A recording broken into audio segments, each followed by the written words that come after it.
Hello everyone and welcome to JNUC 2020. The title of this session is The Importance of Telling Your Story, Submitting Effective Feedback. Before we continue, I am pausing here for a brief moment for you to review our forward-looking statement.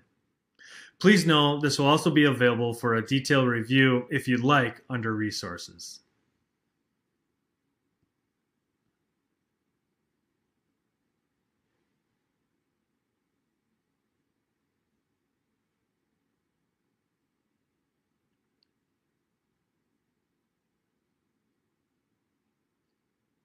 Continuing on, and to provide a formal introduction, my name is Travis Cynor, Product Manager for Jamf Pro.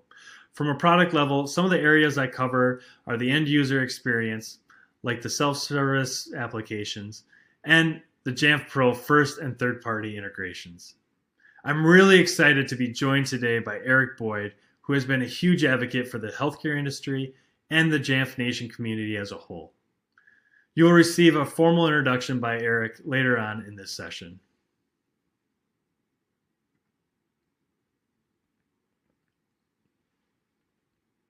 As mentioned earlier, Eric and I will be talking about the importance of telling your story. Your story is key for making sure your feedback is understood and how that translates into affecting the product. I will be talking about how to submit feature requests to Jamf, along with how to submit product issues to Jamf as well. From there, Eric will take it over and we'll talk about his experience with creating enhancement requests and filing feedback with Apple.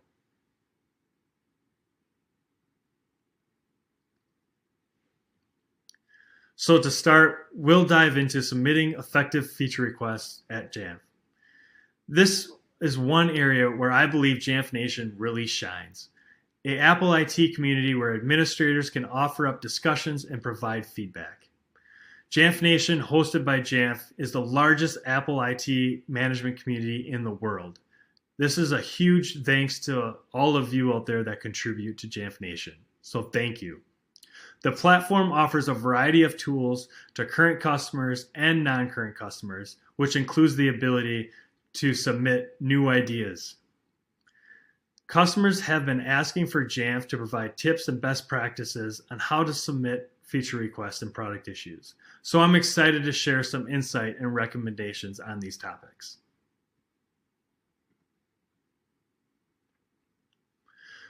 So what is a feature request? At Jamf, we look at feature requests as an idea for new product features and workflows. This can be new features or extensions to pre-existing features or workflows.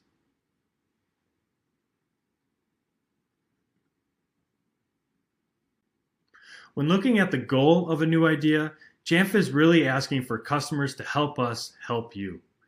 Feature requests are just one method for Jamf to gain visibility into the problems or pain points admins are challenged with. By understanding these challenges better, Jamf can work towards improving the Jamf platform.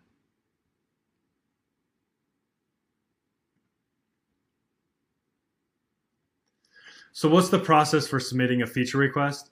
I look at it from a three-step approach. The first step is to go to the Jamf Nation community website at jamfnation.com. Next, the admin will log in with their Jamf Nation credentials. Once logged in, simply click on Community in the top banner, and you'll see an option to create your new feature request.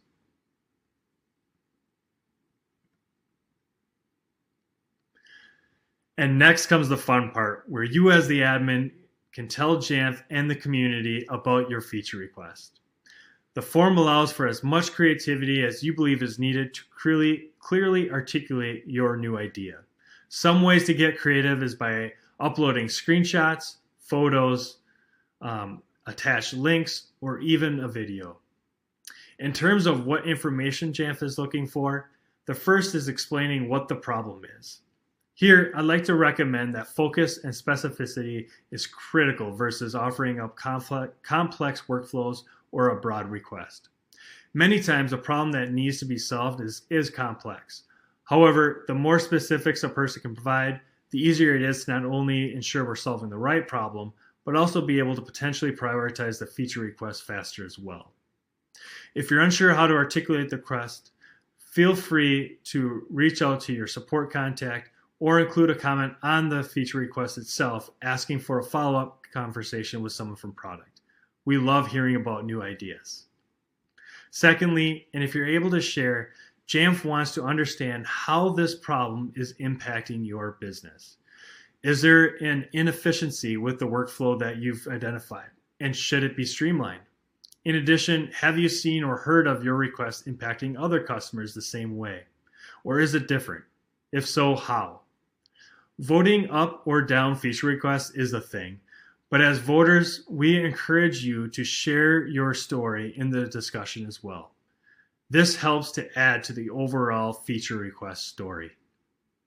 And third, if given the opportunity, how would you solve the problem or like to see the problem solved? It's possible there's multiple solutions to a request. So it's important that Jamf considers all the likely options and dependencies. Finally, the fourth bit of information that Jamf finds helpful is to reiterate the value the feature request brings to your organization, to your peers, and to the Jamf platform.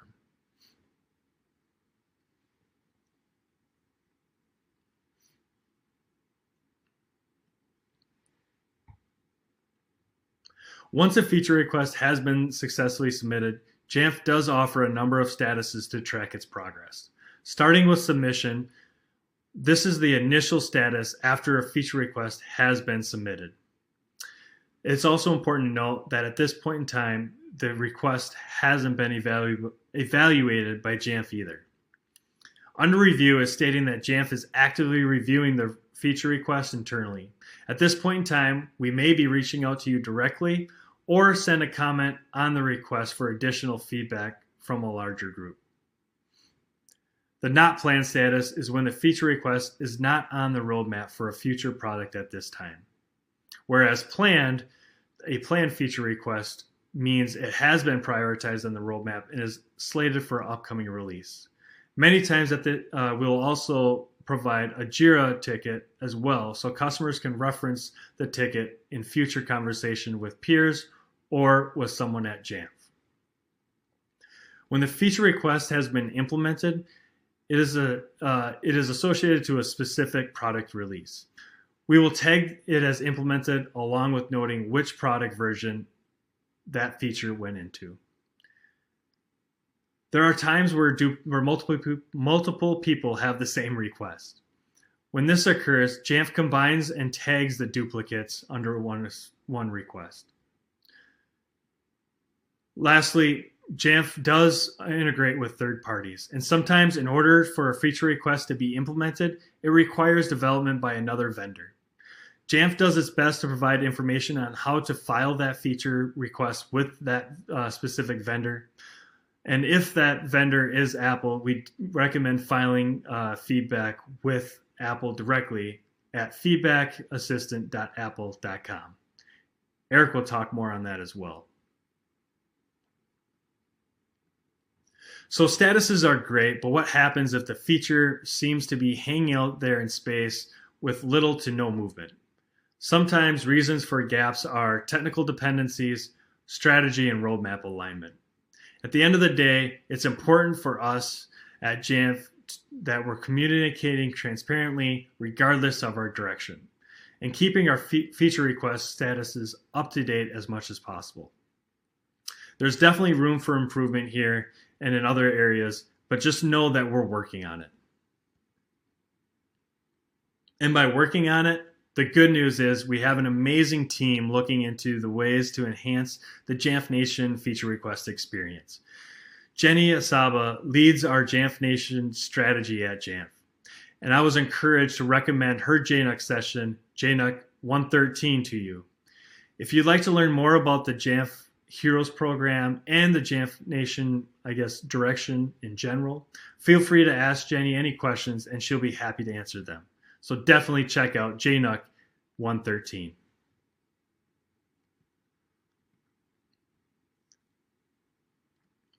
Switching gears now to reporting product issues, this also goes back to the goal of a feature request. Help us help you. The reality of software development is that PIs do occur, and reporting them when found is just as important when creating that new feature request. So this is all so that Jamf can continue to create a sustainable product.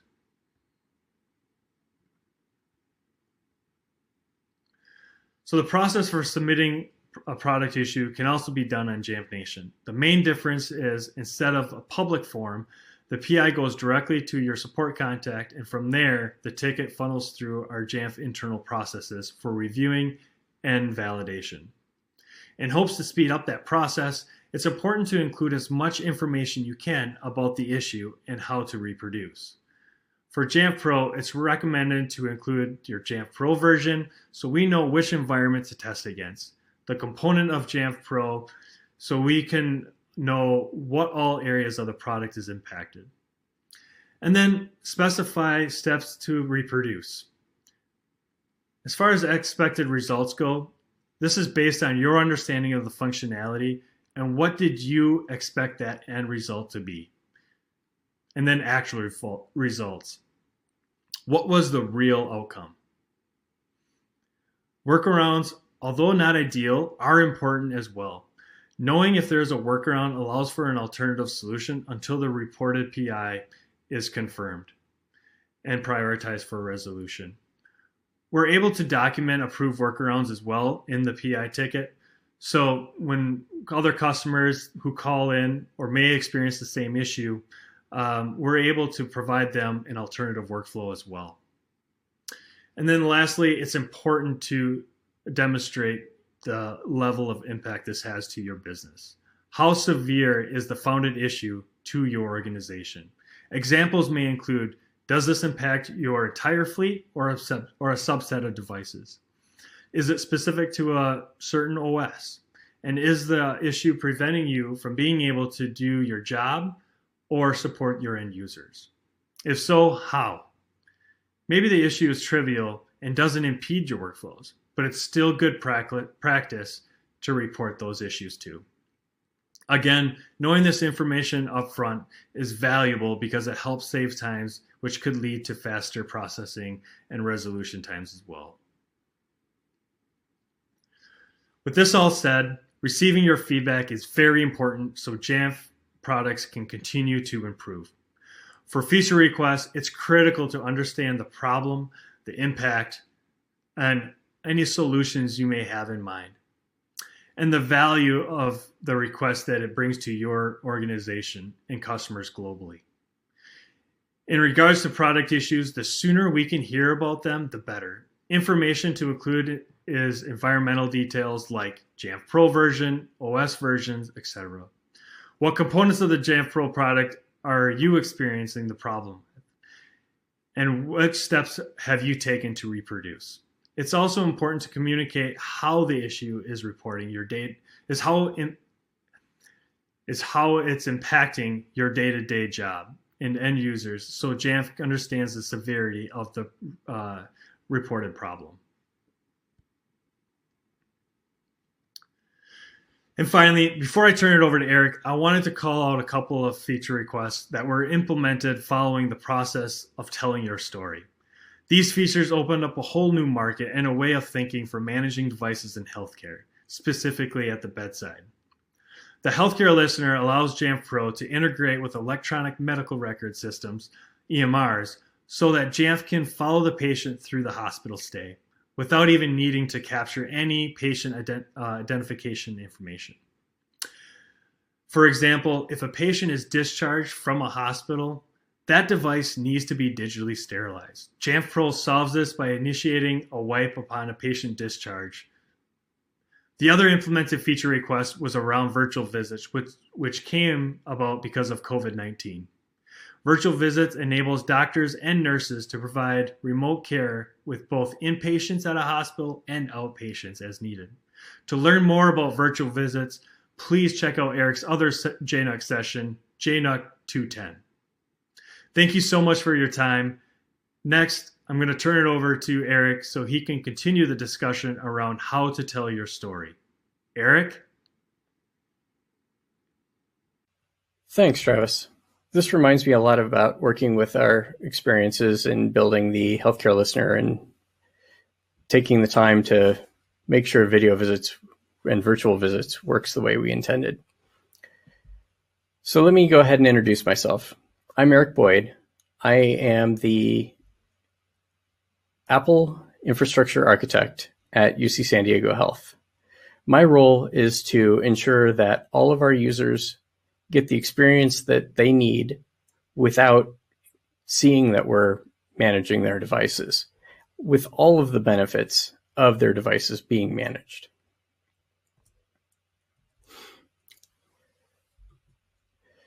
Now, a lot of what Travis talked about with creating enhancement requests and bug reports with Jamf is really relevant with Apple. For example, we've all had that moment where Apple announces a new feature coming to an OS at WWDC. And you immediately think, oh, this is going to be awesome. How are we going to use this in our organization? Only then when you test out the betas, the way it's designed is different than how you imagined it would work. This is where we, as admins and users, come to tell our story.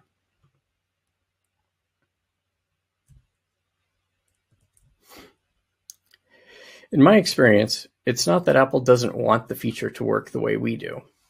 It's much more likely that the engineer may not have conceived of the feature being used the way you imagined it. That's where you need to take the time to share your vision. And not just from your perspective. What's it mean from the user's perspective? How will they use it? And now what about your IT staff? How are they going to support this? And finally, bring it home to Apple and share how this will benefit them.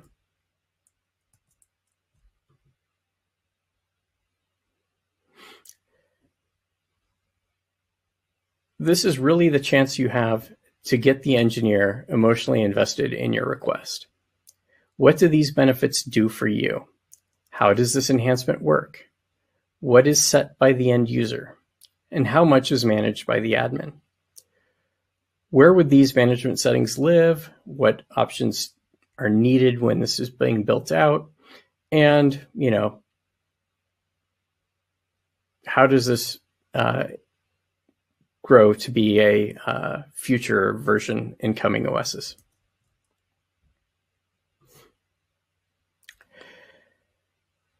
Now we want to change the perspectives to that of our users. What is it that the user needs? How are they going to enable and disable it? What options does the user want? And in what order? What are the default settings for these options? And why would the user want to change or need to change these features? Remember to keep the focus on how the end user is going to be benefited. And then we want to shift that focus one more time. This time from how you support your staff. If a user needs help, what will the IT staff need to do to assist the user? How does the support staff accomplish the same thing without this feature now?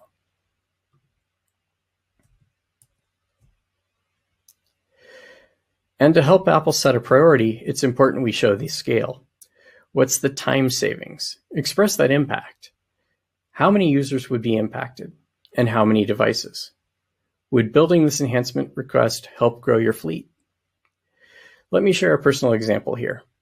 When we were preparing to deploy 250 Apple TVs to our Jacobs Medical Center in 2016, we had to enroll them all with Apple Configurator. This is a process that required 2 IT staff to remove the 60-inch TV from the wall, then remove the Apple TV from its mount, connect it to a power cord, connect that to the MacBook Pro, and then re-enroll the device. Both IT staff needed to wait around for the device to configure, as it still took 2 people to lift the TV back onto the wall. Now, with automated device setup, that process is entirely avoided. And as an added benefit, we can now wipe and reset the device without even needing to be in the building.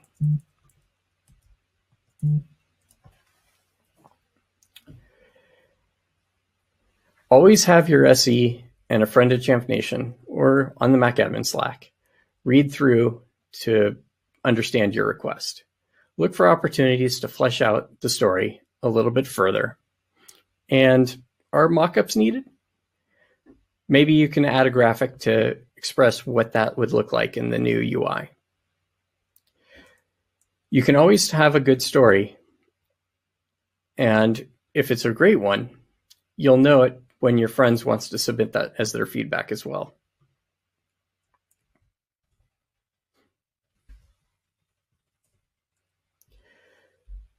Those of us who've been submitting feedback throughout the years remember when IT-related feedback was much harder to get to the right engineers. Now, when you're submitting a managed Apple ID and through Appleseed, Feedback Assistant will go ahead and forward that Apple's feedback to the correct engineers. And it will do it as your whole organization rather than an individual. Filings, responses, and other notes are automatically stored in your team inbox within Feedback Assistant on iOS 14, iPadOS 14, and macOS Big Sur, and additionally on feedbackassistant.apple.com.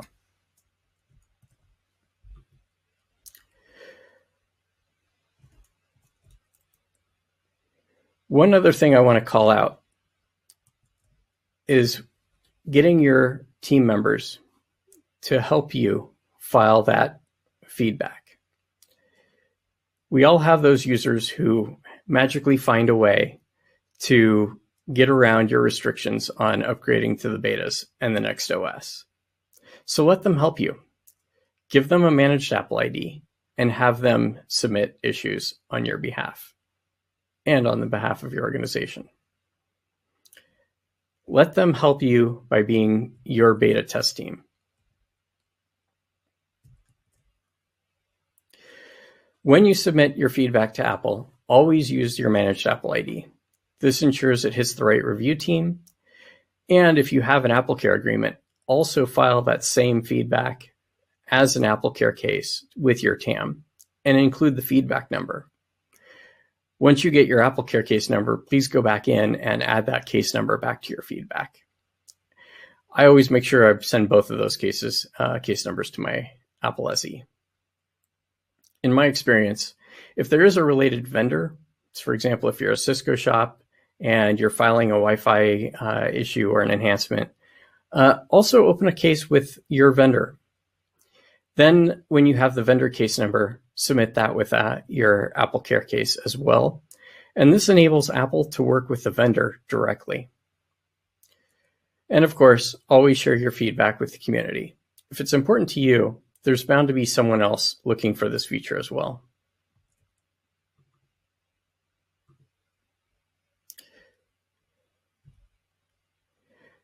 You might be asking yourself, why all this attention on feature requests? It's bugs I need to report. Well, your bug reports are really just feature requests that were implemented in a way and in some way that isn't working for you.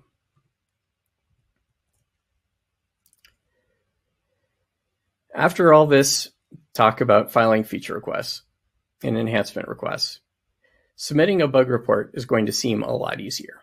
the same principles apply. Just like when you were already, just like we already covered, telling your story about the bug how the bug affects you and your users and your IT staff and what they need to do to resolve or work around the issue. These all can be, quantified in the number of hours that are needed to work to resolve this bug for your fleet. And, making it very clear to Apple as to why this is an important matter for you. The biggest mistake I used to make when I would file feedback was comparing the bug with how something used to work. Sometimes I found myself asking for a process back that I had hated using. And let's be fair, Apple's always going to be moving forward. And if they do make a regression, it's usually only temporary until a newer feature is better fleshed out. Again, Cynor talk about changing this in enhancement requests. It's always better to focus also on what you need to do rather than asking for a process that has been changed. Again, we wouldn't have thought about automated device enrollment with those Apple TVs if we were just trying to talk about remote configuration. So always tell that story, and then Apple can build what you're asking for into the next version of the product.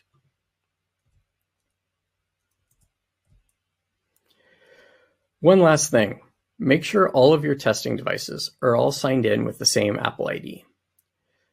This can be different from the Apple ID you're submitting the feedback with. It doesn't need to also be an managed Apple ID.